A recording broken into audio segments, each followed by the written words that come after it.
So, welcome back guys. We're unboxing another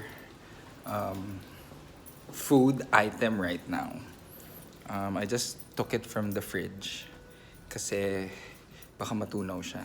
So, this is actually a limited edition thing. Papakita ko lang sa inyo because hindi ko siya mapakita pero ito na siya.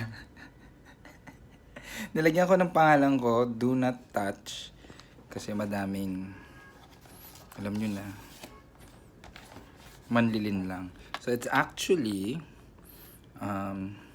Nama Chocolate, the matcha flavor. And you can only get this from Japan. So binigay siya nitong babaeng to, yung nagtatago sa camera. Pinabili ko sa kanya sa Japan. So let's open it. Kung mabubuksan ko siya kasi medyo... Ako na nga, nahiya naman ako sa vlogging mo. Kasi medyo mahirap siyang buksan, no? Di ba, no? Wait, so, meron siya dito. You can see it here. So, wait, hindi. Joke lang. Hindi to professional na. Dapat gumaganyan ka. Yeah, Oh, yun nga. So, ito siya. Anong shade? Anong shade siya? No? Shade of green. Anything green is very nice. Like your mind? Yeah, that also. Okay. Mataba ang utak. So, here it is.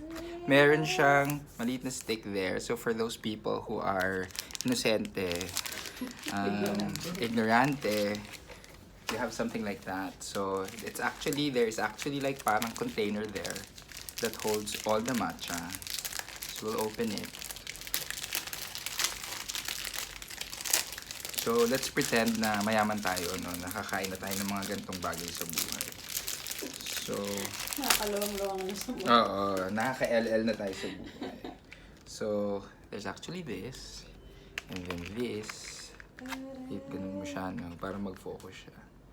And then, we open the plastic box.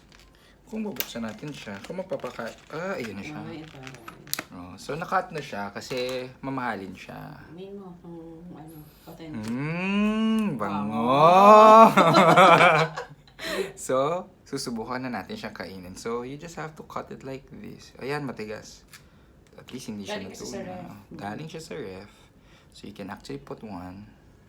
And then, this. Tikman mo na. It's green. Okay.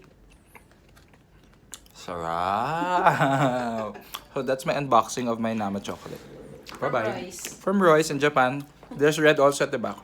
Bye!